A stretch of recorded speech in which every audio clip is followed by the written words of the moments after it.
ما شاء الله بنينة تشره. اللحم كيف كيف هباء هابط زبدة. عسلامة عسلامة، مرحبا بكم. توحشتكم وعلى هذا هاني جيتكم.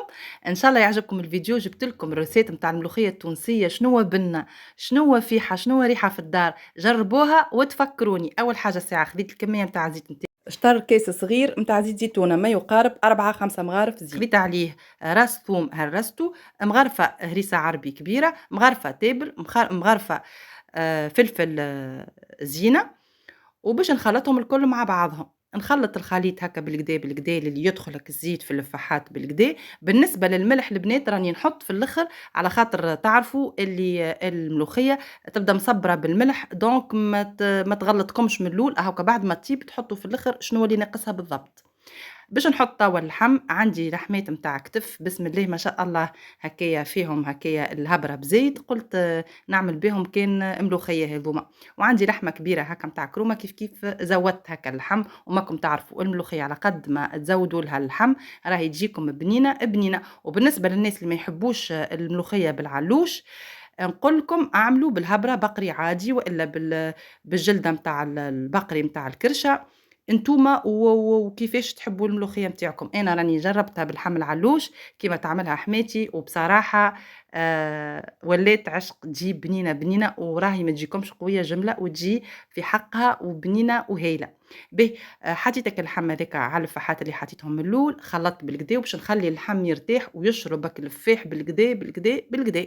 جيت لهنا للمعون اللي باش نطيب فيه. طنجره نحاول تكون تيفال والا الومنيوم باش ما تشدلكمش الملوخيه من اللوطه. خذيت تقريبا 150 غرام ملوخيه.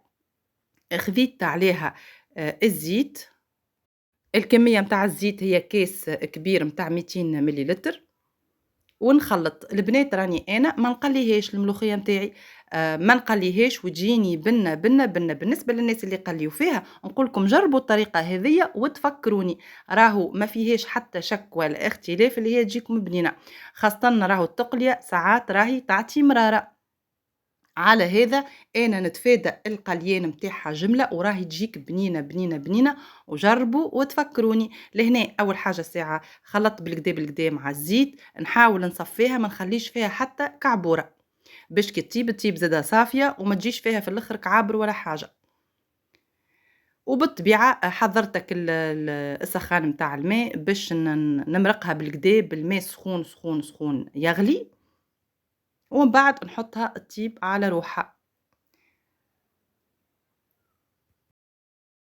نحب نشكر الناس اللي سألت عليا، الناس اللي ديما فاقدتني يقولوا لي وينك مريم. نحاول بشويه بشويه، هاني قاعده نسترجع في القوه نتاعي، نسترجع في النشاط نتاعي، نرجع في الفورمه نتاع تصوير والفيديوهات. وان شاء الله ان شاء الله هاو العشيات طويل والخدمه سيونس يونيك هاكم تعرفوا. اكيد اكيد باش نلقى الوقت ونتفاضى شويه ونعمل لكم فيديوهات مزيانين ومحليهم محليهم كما انتم تحبوهم. لهنا البنات كملت مرقتها بالكدا بالماء سخون. وباش نحطها على الغاز، باش نحطها من الاول بالكل على نار خافتة على الاخر، نار ضعيفه ضعيفه بالكدا باش ما تفيذليش. ماكم تعرفوا الملوخيه راهي من الاول بالكل تفيذ. ومن بعد نقوي عليها. لهنا حطيتها، لهنا بدات هكا تغلي. زودت عليها ولات نار متوسطه. والوقت تقريبا ما بين 4 سوايع ونص ل5 سوايع راهي تكفي بالكدا. لهنا ما نخبيش عليكم فقت لها بكري الصباح مع الستة وركبتها باش نكمل ونرتاح من السخانه نتاع الكوجينه. ماكم تعرفوا الغاز على طول ما هو يخدم يسخن الكوجينه. هاوكا كي تبداو شاهين الملوخيه في ايامات هكايا صيف حاولوا ركبوها بكري، والعشرة مثلا العشرة ونص تطفيو على غازكم وتبداو مرتاحين على فطوركم. لهنا البنات عملت ساعة ونص وهي تغلي وحدها. ومن بعد لحقت عليها اللحم، حطيته باش نسقطه هكاك وهو مفوح وشدد داك اللفاح اللي في وسطه. هذاك هو السر نتاع البنه. راهو على قد ما تفوحوا اللحم نتاعكم بالكدا راهو تجيكم الملوخيه نتاعكم هايله. وماذا بيكم البودره نتاع الملوخيه تعرفوا منين تشريوها. تبدا باهيه ما فيهاش القزه ما فيهاش اكل حثريبه ولا حاجه. بلاصة تعرفوها ثقة ونظيفة وباهية وحاجة جديدة. لهنا بالطبيعة اللي بقى ماك اللفاحات باش نهبطو ونخليها تكمل الطيب في عقلها. النار بالطبيعة أكثر من الخافتة بشوية باش تبدا هكايا تغلي عندي الملوخية وتطيب لي اللحم.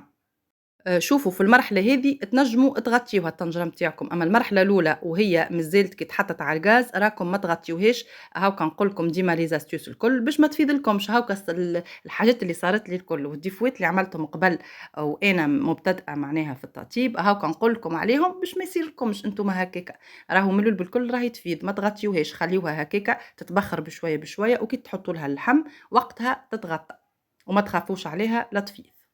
وفي صورة ما تحبوش تغطيه وتخافوا لا تفيض، تنجموا تحطوا عليها هكا أكل العصا اللوح هكايا ما تخليها لكمش تفيض على جناب وتمسخ لكم الغاز وتهلك الدنيا. باهي لهنا باش ناخذ نعمل معاها سلايطة خضرا، ما نكذبش عليكم اليوم نهار كبير بالسخانة، كنت باش نعمل معاها سلايطة مشوية وكنت باش نعمل زادة معاها خبز الدار، أما بحكم الظروف والنهار جاي قوي برشا في السخانة قوة ربي ما شاء الله، جاي نهار ياسر ياسر سخون، ما نكذبش عليكم ما طوقتش هاك السخانة القوية متاع الكوجينة، فبدلت البروجرام جملة، بعثنا الخبز السوري العادي من الكوشة بحذا الدار وعملت سلطة هكا تونسية مقصوصة جيدة عادية، فقوس طماطم وبصل نقصهم هكايا على البلانش ومن بعديكا باش نفوحهم تفويحة هكا خفيفة ويزي فيه ألف بركة. إن شاء الله باش نعمل معاكم هكا برشا روسيتات، أما إن شاء الله إن شاء الله إن شاء الله هكا ربي يبرد علينا على خاطر ماكم تعرفوا الدخلة للكوجينة في الصيف بحسابها ماهيش سهلة جملة، على هذا نقول لكم والله جماعة اللي يعملوا في فيديوهات الروتين وجماعة اللي يعملوا في فيديوهات لي روسيت وكل يوم يهبطوا معناها مواظبين يهبطوا كل يوم، نقول لكم فريمون يعطيكم ألف صحة.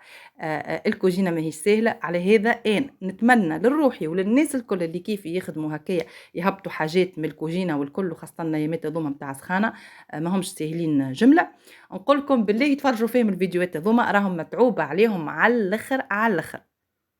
وما عندكمش فكرة على الحالة اللي تبدا وحدة فيها وهي واقفة في الكوجينة وتصور، على فكرة مش كيف ما راك تصور معناها وحاطة معناها مركزة وتصور تاخذ لك ياسر وقت كيما تبدا وحدك في الكوجينة ليه تك تك تكمل وفي ساعة في ساعة، أما التصوير الحقيقة ياخذ برشا وقت وذاك الحق عذاب بالنسبة للناس اللي عندها قنوات ولا يهبطوا على الانستغرام ولا حاجة. على فكرة على ذكر الانستغرام راني ناشطة عليه الأيامات ما شاء الله ناشطة عليه هكا وعاملة عليه كيف إن شاء الله تزوروني على الانستغرام تو نحط لكم تصويرة هكا في الفوتو متاع الانستغرام متاعي باش تقمروه وتعرفوه مريم التونسية، تدخلوا وتعملوا لي بالطبيعة لابوني غادي وتشرفوني وتنوروني بحضوركم أكيد ما شاء الله القناة فيها 40,000 مشترك، أكيد منكم برشا برشا برشا مغرومين بالانستغرام، وينكم نقول لكم الجماعة اللي مغرومين بالانستغرام